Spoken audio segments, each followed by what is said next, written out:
کتابیں بولتی ہیں کہ سیگمنٹ کے تحت ہم ایک نئی کتاب اور ایک نئے چہرے کے ساتھ حاضر خدمت ہیں۔ آج کی کتاب ہے میں نے آواز کو آتے دیکھا۔ یہ بھی شاعری کی کتاب ہے اور یہ شاعری کی کتاب ہے زبیر کیسر کی۔ زبیر کیسر حسن ابدال کے ایک گاؤں 72 میں رہتا ہے۔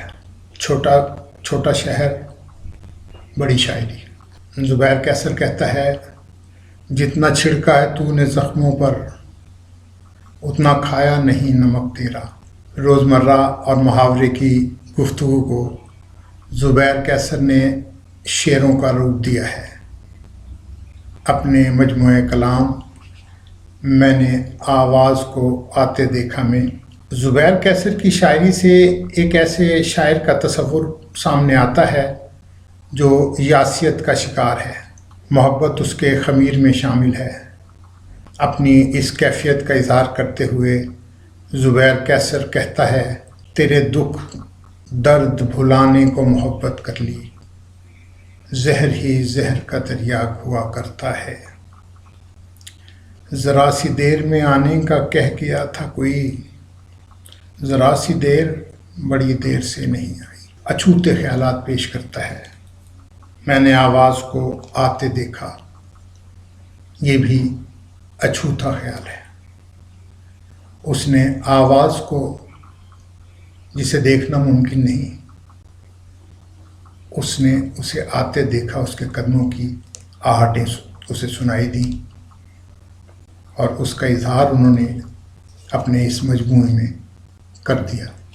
زبیر کیسر تنہائی کا شکار ہے نے اپنے تصور کو، جو کہ میں نے ابھی آپ سے کہا کہ وہ اس کے اچھوتے خیالات ہیں، اس نے اپنے تصور کی تصویر کو کچھ اس طرح پینٹ کیا ہے۔ میں ادھورا ہوں اور کہانی میں تیرا کردار چاہیے ہے مجھے۔ میں ادھورا ہوں اور کہانی میں تیرا کردار چاہیے ہے مجھے۔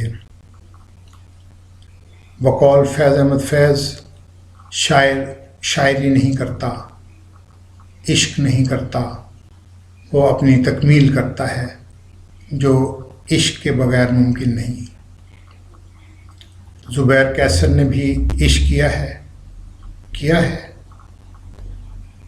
ابھی کچھ کہہ نہیں سکتے، کیونکہ عشق ایک مکمل کائنات ہے جو تجربات، مشاہدات اور انسانی نفسیات سے بھری ہوئی ہے۔ اگر ایک انسان اس میں داخل ہو جائے تو کہا جا سکتا ہے کہ اس کے عشق کو ابھی ایک آنچ کی ضرورت ہے۔ زبیر کیسر کی شاعری کو ابھی ایک آنچ کی ضرورت نہیں ہے۔ اس نے اپنی مرضی کے مشاہدات اور تجربات اپنی جھولی میں ڈالے ہیں، جس سے عشق کیا، اس کی وفا، اس کی بے وفائی، اس کا لب و لہجہ، اس کے ناز و ادا، اپنی بے بسی، اپنی الجھن، اپنی بے تابی، اپنی بے چینی کے سارے منظر کو سمیٹا اور پھر اپنی من کی دنیا سے باہر آ گیا، اور آ کر اس نے سب کچھ شاعری میں پرو دیا، اور وہ شاعری میں پرویا ہوا جو مالا ہے وہ ہے میں نے آواز کو آتے دیکھا۔ جیسا کہ میں نے کہا، میں نے آواز کو آتے دیکھا کہ شاعری میں جو کچھ اس نے لڑی میں پرویا، جتنے بھی پھول ہیں اس میں نے آواز کو آتے دیکھا میں، ان میں فطرت کی سادگی ہے اور فطری بے ساختہ لب و لہجہ ہے۔ وہ کہتا ہے کیا حسن اتفاق تھا اس کی گلی میں، ہم ایک کام سے گئے تھے کہ ہر کام سے گئے۔ میں دن ہوں، ڈھونڈتا رہتا ہوں شام تک اس کو، وہ رات ہے مجھے خوابوں میں آ کے ملتی ہے۔ نظر چرا کے کہا بس یہی مقدر تھا، بچھڑنے والے نے ملبہ خدا پہ ڈال دیا۔ فراق گورکھپوری کا کہنا ہے کہ ہم سچی عشقیہ شاعری اسے نہیں کہتے جو مٹا کے رکھ دے، یا جو محبت اور زندگی کے حوصلہ شکن بن جائے. ہم اسے حقیقی شاعری کہتے ہیں جو ہمارے رگوں میں خون دوڑا دے اور ہماری زندگی کو بھرپور بنا دے. زبیر کیسر کی جو شاعری، ان کے مجموعے کلام میں نے آواز کو آتے دیکھا کے ذریعے ہم تک پہنچی، اس میں اس کے سیدھے سادے آسان اسلوب کا بڑا دخل ہے جو فطری اور عام آدمی کی زبان میں ہے. وقت کے اس نگار خانے میں سب تماشا ہیں، سب تماشائی. اور محبت کی بات کرتے ہوئے وہ کہتا ہے، یہ زرد شال میں لپٹی ہوئی حسین لڑکی ہمارے گاؤں کا موسم اداس کر دے گی. زبیر کیسر کو پڑھتے جائیے، میں نے آواز کو آتے دیکھا کو پڑھتے جائیے.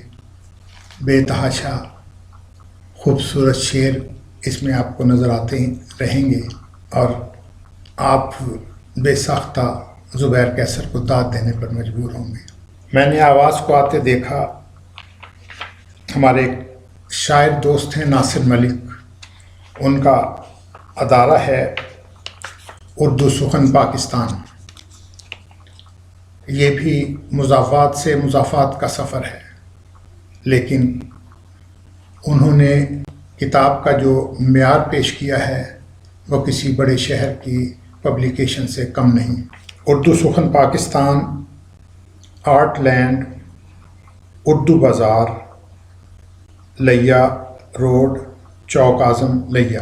اردو سخن پاکستان، آرٹ لینڈ، اردو بازار، لیا روڈ، چوک اعظم لیا.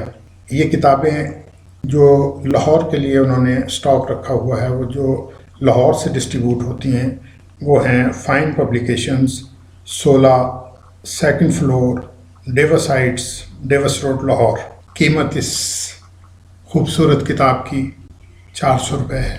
زبیر کیسر نے انتصاب کیا ہے، اس نے آنکھوں سے پکارا مجھ کو، میں نے آواز کو آتے دیکھا.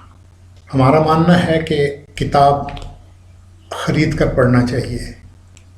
کتاب خریدیے، کتاب پڑھیے، کتاب دوستوں کو، عزیزوں کو گفٹ کیجیے، کیونکہ کتاب سے اچھا تحفہ اور کوئی نہیں. اپنے دوست رضا صدیقی کو اجازت دیجیے. ایک نئی کتاب اور ایک نئے ادبی چہرے کے ساتھ پھر حاضر ہوں گے. اللہ حافظ.